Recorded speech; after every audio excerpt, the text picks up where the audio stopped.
Most people think Henry Ford built cars, raised wages, and gave America its future. His homes are remembered as elegant retreats, places of order, sunlight, and innovation. But behind those gates stood 5 private worlds, guarded, controlled, and paid for by a system that demanded obedience as much as labor. These estates rose on carefully managed land, enforced morality codes, and silence bought with paychecks. Accidents were buried, dissent was monitored, beauty became a shield. The question is not how grand these mansions were, but why so much effort was spent hiding what made them possible. Henry Ford was born on a farm in Dearborn, Michigan in 1863. The land was flat, the work was endless, and the machinery was primitive. He hated the inefficiency. Every task took too long. Every process involved wasted motion.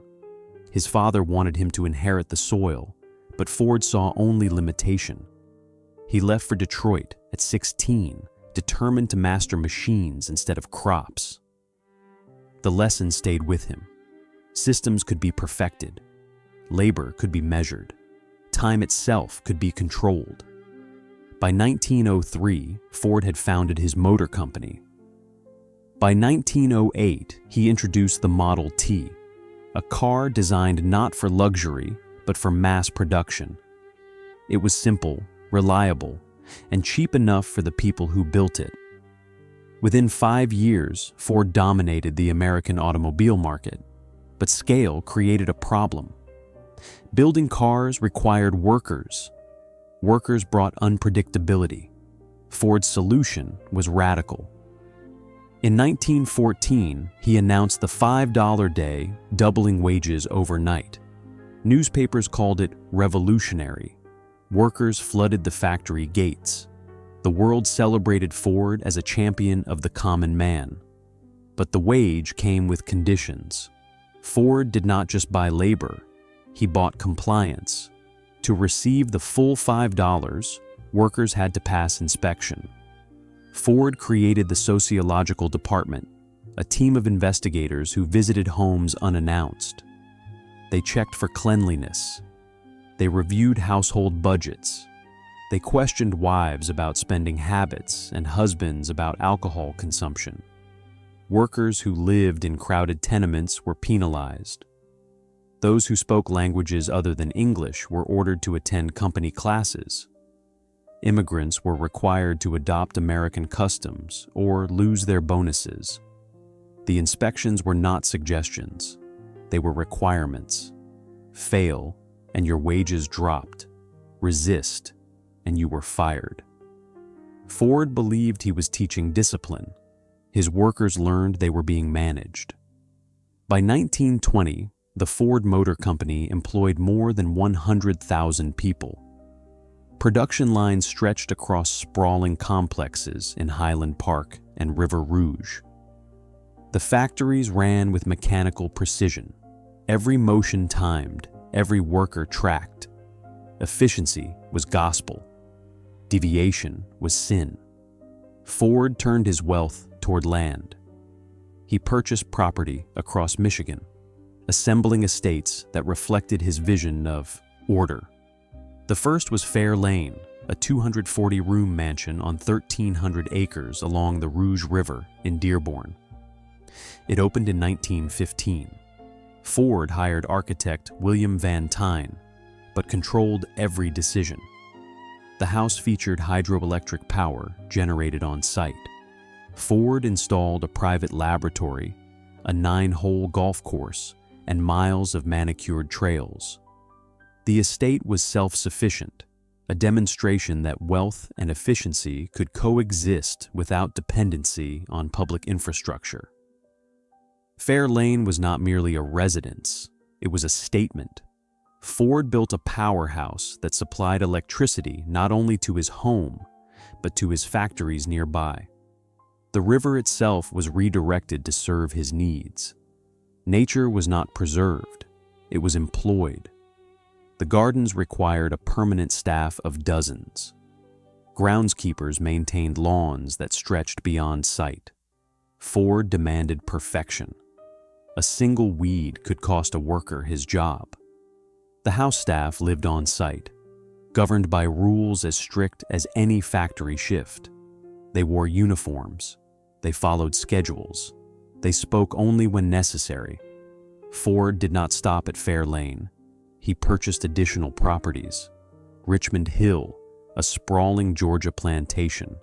The Wayside Inn in Massachusetts, a colonial relic he restored to his ideal of American tradition.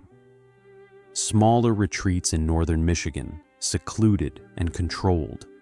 Each estate served a purpose. Each reinforced Ford's belief that the world could be designed, managed, and perfected. The public saw innovation. They toured Fair Lane's powerhouse and marveled at its ingenuity. They read about Ford's generosity and admired his efficiency. But the tours were curated. Visitors saw only what Ford allowed. Entire wings remained closed. Private offices were off limits. The systems that sustained the estates, the labor and surveillance that kept them running, stayed invisible. Ford's worldview extended beyond machinery. He published a newspaper, the Dearborn Independent, which reached hundreds of thousands of readers. Beginning in 1920, the paper ran a series of articles blaming Jewish people for a range of societal problems. The series, titled The International Jew, spread conspiracy theories and promoted hatred. Ford's name gave the content credibility. His wealth gave it distribution. The articles were translated into German. They influenced Adolf Hitler, who praised Ford in Mein Kampf and kept a portrait of him in his office. Ford became the only American mentioned by name in Hitler's book. When confronted, Ford issued vague apologies but never fully recanted. The ideology persisted quietly, woven into hiring practices and social networks within his company. By the late 1920s, Ford stood at the apex of American industry. His fortune exceeded $1 billion, an almost incomprehensible sum. His factories produced half the cars in the United States. His estates reflected his dominance, private kingdoms where his word was absolute. He believed he had solved the problem of labor. He believed he had perfected the relationship between capital and worker. He believed his system would last forever. But systems built on control carry hidden fragility. The same surveillance that enforced order created resentment. The same efficiency that maximized profit minimized humanity. Ford's estates rose on carefully managed silence, but silence does not last. It accumulates pressure. It waits for a crack. Behind every polished surface lay a hidden structure. Ford's estates were not homes. They were operations. Fair Lane alone required more than 70 full-time employees. Gardeners, chauffeurs, maids, cooks, electricians, and security guards worked in shifts that mirrored factory schedules. Each role was segmented, each task measured. The head groundskeeper supervised teams who maintained specific zones. The Rose Garden had its own dedicated staff. The lawns were mowed on a rotation system designed to ensure no section ever appeared uneven. Workers lived in cottages on the estate or in nearby housing controlled by Ford. Their wages came from the same company that employed them in the factories. Their homes could be inspected at any time. The sociological department did not limit its reach to factory workers. Domestic staff were subject to the same scrutiny. Investigators checked bedrooms for tidiness, kitchens for cleanliness, and questioned neighbors about behavior. One former gardener recalled the rules in a later interview: no smoking on estate grounds, no alcohol, even off duty, no visitors without prior approval. Shifts began before dawn and ended after dusk. Overtime was expected, but rarely compensated. Complaints were noted. repeat offenders were dismissed without explanation. The estates were designed with segregation built into the architecture. Fair Lane featured separate staircases for family and staff. Servants entered through rear doors. They moved through hidden corridors that allowed them to work without being seen. The main halls were reserved for Ford, his wife Clara, and their guests. The domestic staff existed in parallel, invisible infrastructure. Ford's control extended beyond the physical. He believed in moral regulation. The sociological department, established to manage factory workers, became a tool of social engineering. Investigators carried printed checklists. They rated homes on cleanliness, thrift, and Americanization. Workers who failed inspections faced wage reductions. Those who refused to cooperate were fired and blacklisted. More than 50 investigators worked full-time, visiting thousands of homes each month. They documented everything. How much rent did the worker pay? Did the family take in boarders? Did the wife work? Were the children in school? The reports were filed and stored, creating dossiers on tens of thousands of employees. Privacy was incompatible with employment. The program was framed as benevolent. Ford claimed he was helping workers improve their lives. But the power dynamic was absolute. The company controlled income, housing, and reputation. Workers who challenged the system found themselves unemployed. Their names circulated among other manufacturers. Resistance meant poverty. Ford's factories were equally controlled. The River Rouge plant, completed in the early 1920s, was the largest industrial complex in the world. It covered 2,000 acres. It employed more than 100,000 workers at its peak. Raw materials entered one end, finished cars emerged from the other. The entire supply chain existed within Ford's ownership, but efficiency demanded speed, and speed created danger. The assembly line moved at a relentless pace. Workers repeated the same motion hundreds of times per shift. Injuries were common: crushed hands, severed fingers, burns from welding sparks. The company maintained a hospital on site, not as a benefit, but as a necessity. Injured workers were treated and returned to the line as quickly as possible. Accidents were underreported. Serious injuries were documented, but minor ones were dismissed. Workers who complained were seen as weak. Those who could not keep pace were replaced. The turnover rate was staggering. Tens of thousands of workers were hired and fired each year. The system did not value individuals. It valued output. Ford's ideology shaped who was allowed into the system. The sociological department enforced cultural conformity. Immigrants were required to attend English classes held at the factory. The curriculum included not only language, but also American customs, dress codes, and behavior standards. Graduation ceremonies featured symbolic rituals.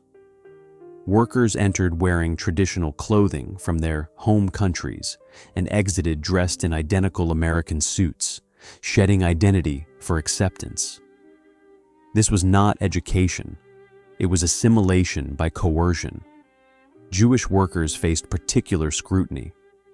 Hiring practices were never officially documented as discriminatory, but patterns were clear. Jewish applicants were disproportionately rejected. Those who were hired found advancement difficult. The anti-Semitic content published in the Dearborn Independent created a climate where prejudice was normalized. Ford's views were known. Silence equaled endorsement. The estates themselves became sites of ideological performance. Ford hosted gatherings at Fair Lane, inviting politicians, industrialists, and sympathetic journalists. The events were carefully staged. Guests toured the powerhouse, admired the gardens, and praised Ford's vision. Conversations reinforced his beliefs. Dissent was absent, but beyond the public spaces lay restricted zones. Ford maintained private offices within Fairlane, where business was conducted away from oversight. Financial records were stored in locked rooms. Meetings with security chiefs and sociological department heads occurred behind closed doors. The architecture enforced secrecy. What happened? In those rooms remained there. Security was omnipresent. Ford employed his own police force, armed guards who patrolled the estates and factories. They were not accountable to local authorities. They answered only to Ford and his appointed leaders. Their role was not to protect workers, but to protect the system. At River Rouge, security men monitored assembly lines, watching for signs of organizing or dissent. Union sympathizers were identified and removed.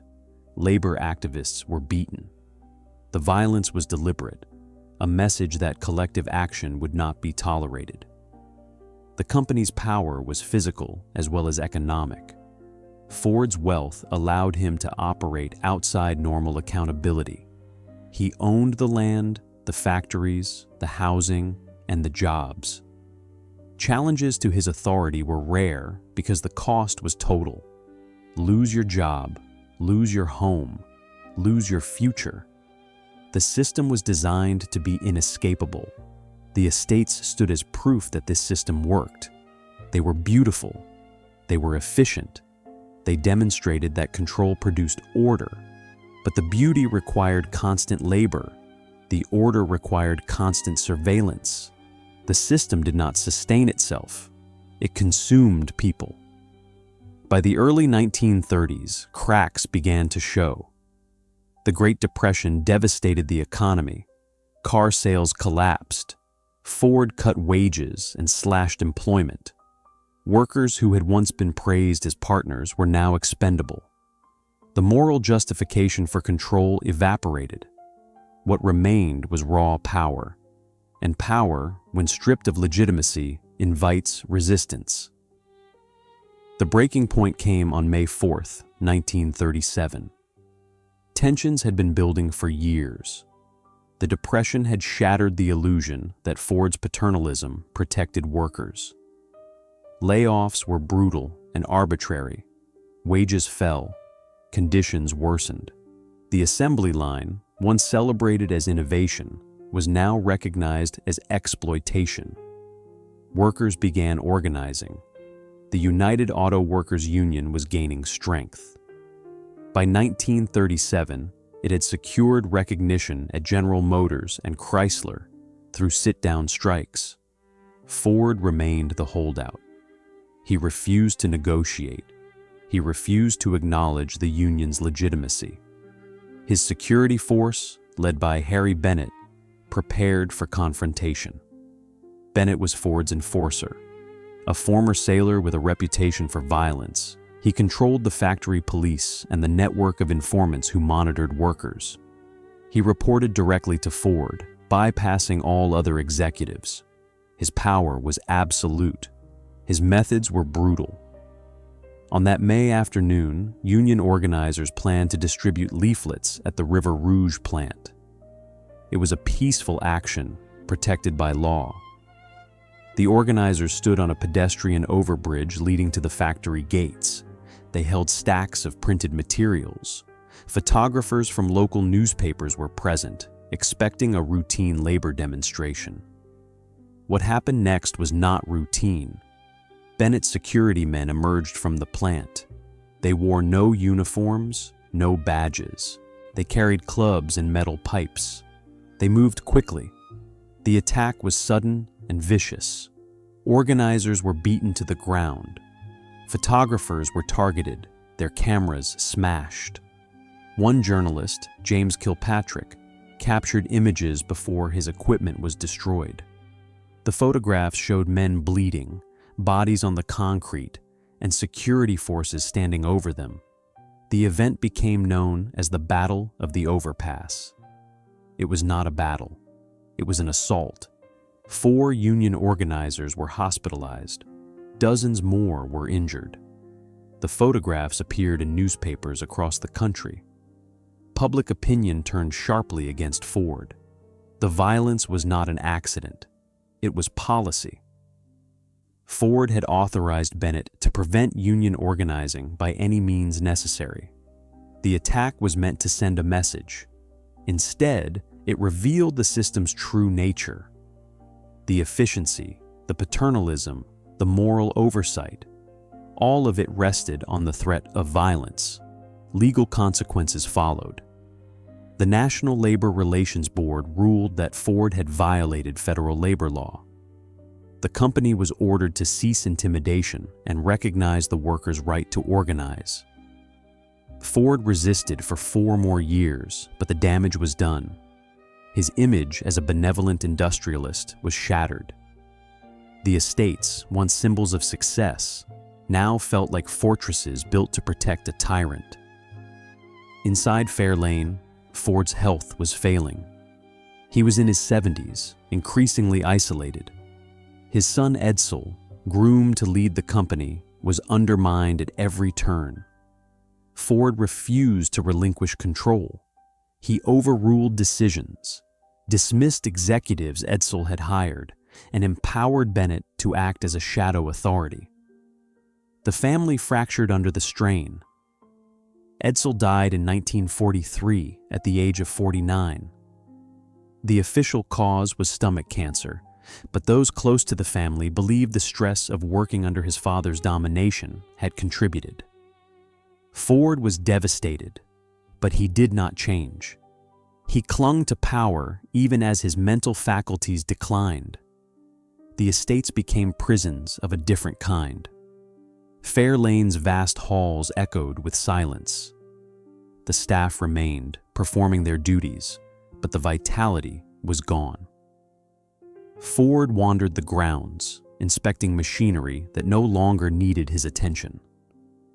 Clara, his wife, managed the household while her husband slipped further into confusion. The war years brought temporary revival. Ford's factories retooled for military production, building bombers and jeeps. The company profited immensely, but labor unrest continued. In 1941, the UAW finally forced recognition through a strike that shut down River Rouge. Ford capitulated, signing a contract that granted the union unprecedented power. It was a defeat he never fully accepted. The violence at the overpass had changed the narrative. Ford was no longer the innovator who raised wages. He was the autocrat who beat workers for organizing. The anti-Semitic publications, once overlooked, were now cited as evidence of moral failure. His estates, once admired, were re-examined as monuments to unchecked power. Critics began asking uncomfortable questions. How much of Ford's wealth was built on exploitation?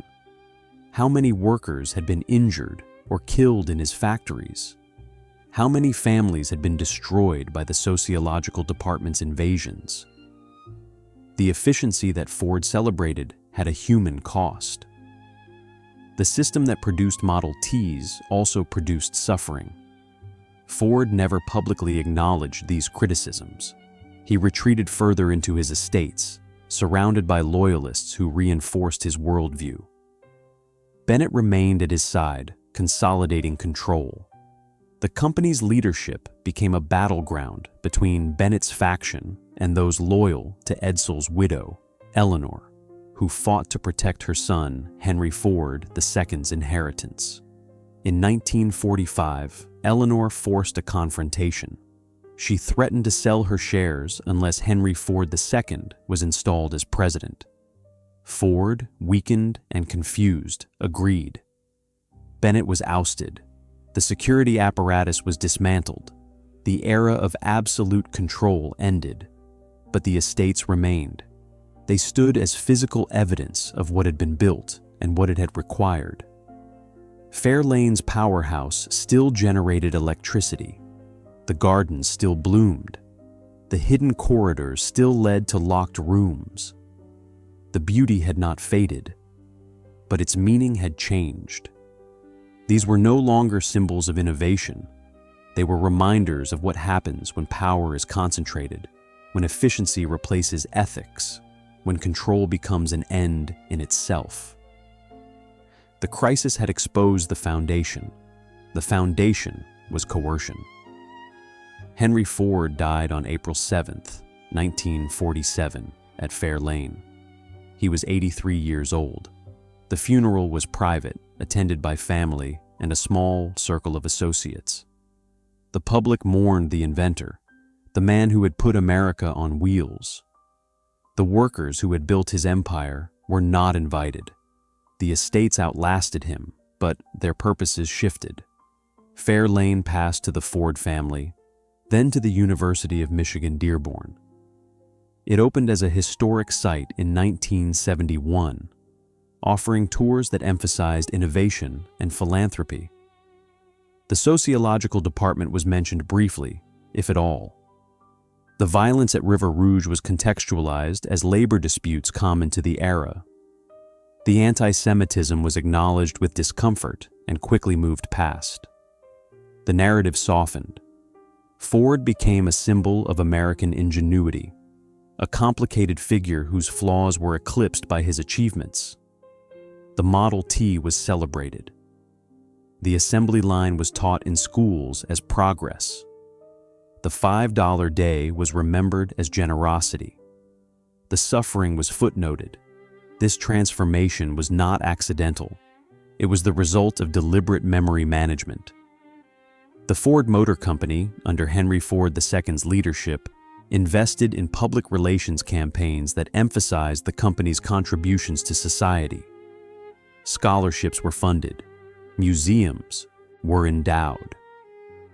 The Henry Ford Museum in Dearborn became a monument to American innovation, displaying artifacts of industrial progress without interrogating the systems that produced them. Fair Lane itself was restored to immaculate condition. The powerhouse was preserved as an engineering marvel. The gardens were replanted to their original specifications. Visitors walked through rooms where Ford had entertained Thomas Edison and Harvey Firestone, told stories of friendship and invention. The locked offices were opened, their contents archived or discarded. The hidden corridors became points of architectural interest, not evidence of segregation. What was erased was context. The 70 employees who maintained the estate were reduced to background detail. The sociological department's invasions were described as misguided paternalism, not systemic control. The connection between Ford's wealth and worker exploitation was acknowledged in abstract terms, never personalized with names or stories. Other estates followed similar paths. The Wayside Inn remained operational as a hotel and tourist destination, marketed as a charming slice of colonial America. Ford's role in its restoration was celebrated. His motivations, rooted in a nostalgic and exclusionary vision of American identity, were left unexamined. Richmond Hill, the Georgia plantation, was sold and subdivided. The land where Ford had imposed his industrial vision on agricultural tradition was repurposed without reflection. The erasure was not complete. Historians and journalists continued to document the darker aspects of Ford's legacy. The Battle of the Overpass was studied in labor history courses. The Dearborn Independent's anti-Semitism was cataloged in Holocaust education. Survivors of the sociological department gave interviews, describing the humiliation and fear they endured. But these accounts remained on the margins, accessible to those who sought them out, but absent from the dominant narrative.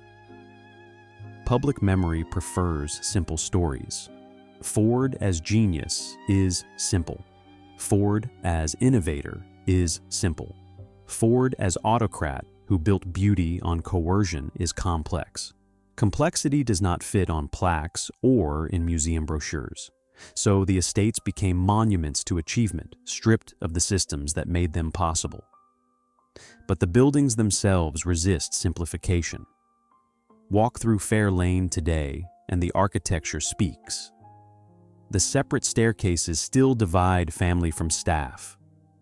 The hidden corridors still lead to private wings. The powerhouse still stands on the redirected river, a testament to the belief that nature exists to serve human will. The infrastructure of control remains embedded in the design. This is the unresolved legacy. The estates are beautiful. They are also evidence. They prove that wealth can produce grandeur, but grandeur does not erase origin. Every manicured lawn required labor. Every private corridor enforced hierarchy. Every locked door protected secrets. Modern debates over preservation grapple with these contradictions. Should Fair Lane be maintained as Ford designed it, even though that design reflects values we now reject? Should tours confront visitors with the human cost of the estate's creation, or should they focus on architectural achievement? Is it possible to appreciate the engineering without endorsing the ideology? These questions have no easy answers. Preservation is not neutral. Every choice about what to restore and what to explain shapes public understanding. Every plaque that highlights innovation without mentioning exploitation teaches a lesson. Every tour that walks past the servants' quarters without stopping reinforces a hierarchy. Some argue that context is enough. Provide information, they say, and let visitors draw their own conclusions. But context requires attention. It requires willingness to confront discomfort. Most visitors come to Fair Lane to admire, not to interrogate. They leave with photographs of the powerhouse and memories of the gardens. The complexity fades. Others argue for honesty that borders on confrontation. Make the exploitation visible. Name the workers who were fired. Describe the injuries that were hidden. Show the inspection checklists. Force visitors to reckon with what was required. But this approach risks turning the estate into a museum of suffering, erasing the workers' humanity as thoroughly as celebration erases their exploitation. The truth is that Ford's estates are both monument and crime scene. They embody innovation and oppression, vision and cruelty. They cannot be reduced to either. They must be understood as whole, contradictory, unresolved. What remains certain is that these buildings outlasted the man who created them. They outlasted the system he designed. They outlasted the workers who maintained them and the families who suffered under his policies. Stone and steel endure longer than flesh. Architecture survives ideology. But survival is not vindication. Fair Lane stands because it was built to last, not because it deserves to. The estates are not monuments to progress. They are markers of a specific moment when industrial power was absolute and unchecked, when efficiency justified cruelty, when beauty was used to hide harm. The legacy is not what Ford built. The legacy is what we choose to remember and what we choose to forget. Every time we celebrate innovation without acknowledging cost, we participate in the erasure. Every time we admire architecture without asking who paid for it, we reinforce the silence Ford demanded. These estates will stand for decades more, perhaps centuries. They will continue to attract visitors, scholars, and preservationists. The question is whether we will use them to understand the full truth of how power operates, or whether we will let them remain beautiful lies. Ford believed he had solved the problem of labor, that systems could manage people as efficiently as machines. His estates were designed to prove that belief, to demonstrate that control produces order and order produces beauty. He was wrong. Systems built on coercion collapse. order enforced by violence fractures. Beauty purchased with suffering corrodes. What endures is the reckoning. The estates demand it. They stand as evidence that greatness built on exploitation is not greatness at all. It is a structure waiting to be understood, a monument waiting to be questioned, a legacy waiting to be honestly told. The question is whether we are willing to look. Henry Ford's private kingdoms remain scattered across America, preserved and polished, waiting for visitors who may never ask the right questions. These estates are not simple relics. They are complex documents written in stone, wood, and iron, testifying to what happens when innovation is severed from ethics.